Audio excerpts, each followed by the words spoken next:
เป็นท่านในละอีเปียเจ้าสิลองอธิเกละเอบีตัวทีมนี้ละบางโซ่พุทธักดกกลากับปักล่างพุทธักลางเลยทีนี้เป็นการอย่างรอร่างท่านท่านละอีเปียสิเอบีพอละมันเดละโซลามโลนังลีนะตัวนังการอยู่มิโอโลมันเนปีนังอันการบิอาระตัวละดากิมังฮูรุกอกยีบักจินีดำเดตุกอกยีละโซโพสิโนลมโซเชียลมีเดียลงนี่มิทางมาตัดเทดำลงเจนังลีตุมปีนี้นังการอยู่เกนี่นังตุมเปรังเกตันตัดชูโรโลนี่ลีนอนคลาดักเป็นละโซลามมังเอบีลามมังเอพีซีเอบีลามมังนี่ทันปอละเสียตุมีเด็กลมตาโซเชียลมีเดียลงโพสเจอังตงที่กัทาปันโฟโต้บีซีเจเอพีซีอลงใจกัทาเป็นกิจกักดุนเดยกจิลกิจกักดุนนังปูเสลังลิโฟโต้บีกอกซีเป็นนังโซเชียลมีเดียลงกิโพสต์ตับกิโพสต์รูละสันเทลงเลยแต่มองที่ตามีละแกกิมีลามกันลินิงคานิเสียแปลงเป็นตาละโซลามเป็นดูโลเจกัทาเป็นอังตงอินทิกัทาจูนพอลามเป็นสิตามีละโซลามเป็นrara tu मैं हूँ ना ने ये मीटिंग लोग सिता मैं पिन्या नहीं इंता जाए कथार पे नंगतों के बैंक के दोराप चोमलंग कैमराप चोमलंग पेन एंगतों इंती कथार मता चिपुलो जे अलंग ली दोते के बैंक के एपीएससी बैंक के एबी के वेलो नसिकार बैंक लोग रहा tu मैं हूँ ना ने लो पॉलम अलंग ली हिन पेन सिता मैं क्लियरिफिकेशन चिपियलो ठीक सुंदर टैक्स से जाए कथार सिता मैं नसोलम बैंक के एपीएससी एबी पॉलम बैंक के अलंग ली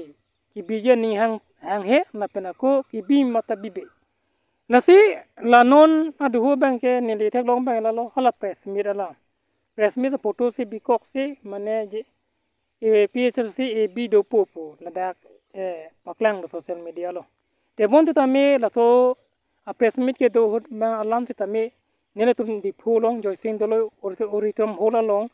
hal dak chi pakeng loเป็นละส่วนเพรสมิดके दो के नीले तुम के चिबोंग के चारबो ये पानी ने तुम प्रेस मिट के दो करे पिछसे आए हिन बन के नीले तुम जाते यन लके के चिथान के चिपारी पांच नीले तुम लके कार बेंगलो आरा दपन के पकला नीले तुम के चितोन ते पुले लसो प्रेस मिट के दो तगली लसी को मामा लहाई के पोस्ट ताप के पोस्ट प्रो बैंक के इले तुम चिनी नंग पोजे लके एपीएससी तुमले के चितो कली बाके पकला कली लके बीजेपी लोग अफिट विदुन तोय मा BJP along so hani ong ko pen setame la putang ka maha jong lek dun pidak piduk ba chithap dun pichon picham hor o chudun long pichai pijai piu emase lai bang ke post lo la pen ke pini ani ning du la ise bang ke pini kar biang long ara tum episar se tum bisaralam la chi bong dot pusitame kar biang long ara tum se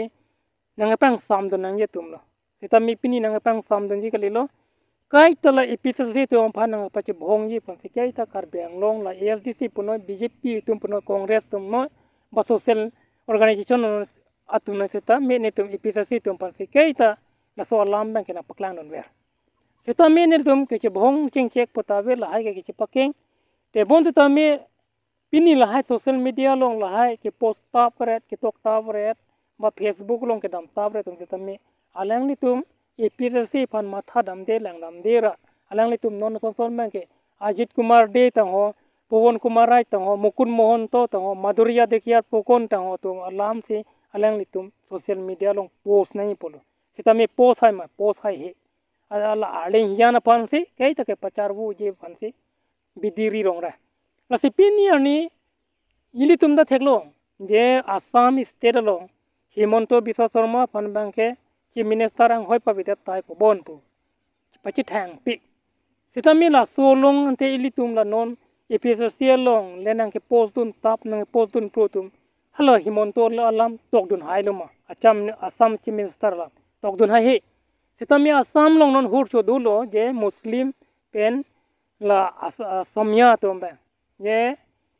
kichilang select polam de tami pinang social media long chi thang lo code long antal listed lo. Sita mi hala hai tum pan lam thi se bak tok dun hai lam tok dun hai he lasi APSC bank ke idam tang ta AB ave non ta AB ave pen ke bank lengan sita mi AB ave lo pen ko mama la AB do puki po bank ke hala bank ke APSC amune kali la ke national party ba opposition nile tum pen aku opposition party tum lo lasi APSC party ko kumalo pote ahok pet pote jai kathar henlo aleng li jai kathar IAS retire henlo ili tumpan 60 dul aron constitution aron nang ke than lasi ahok pet ke epitersi ke jai kathar ke japon epitersian vela jong se kumane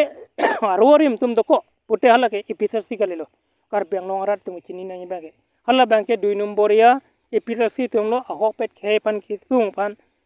ke claim ji tum kalilo la hala tum ban ke anghoy pan si party ke chibidon chola lasi epitersi party ke la jai kathar ke japon ko loloma la henlo epitersi ahok party ke pen pina pina bijong si nang klang ro a party e bi nang klang ro pote la ke hala ye po bang ke la ke nitum jai kathar party ro jong si bi nang klang ro pote la ke bitim pote la ke a hok pet epitersi tum kalilo rar kar beng long rat tum ke chini na inker lan velo lasi nili tum ke pinion ta khei pan si song bom la long ri pan si song bom la na pen ke hemprek pan si song bom la lasi hala non belek jong si e biang bong nang ke thak don pote hala to bang ke la ke e PSC kalilo la ke rat to mang hudu nang no hala ke dunang ne lo bi long ke lasi e pote la ke piniani jai kathar arjap thepjang la henlo epitersi ke nili pachiniat ji ke lan velo la si ab po bang ke kar bang lo rat to mang hunang ne la social media along Facebook along Instagram along ke post bang ke la ke nyangli tum thek lok ben ta me jirit lo no bapuri ede no lan velo nili chini bang ke la si piniani anta nili tum bang ke klempon bomlo la si arnam arni la pen kar bang lo arat here you me pen nili tum ke mang kamanta chun bomlo la pen nili tum pachun vek po hemprek puno la pen seksidul puno chetami nili tum ahok pet klem bomlo dam bomlo la si kar bang lo arat tum mang hui pin pen ke wang ji MP election chetami nili tum ke jai kathar pan si candidate ke parjapun po la si jai kathar lo ahok pet episar si ke japon bang lo la henlo president la henlo candidate la henlo nili tum seksidul ke wan je bang lo hemprek hang bang lo la si episar si tar la henlo pule kar bang lo arat tum matha hone pote nili chuning report pen kar bang lo arat pan pachini lo kado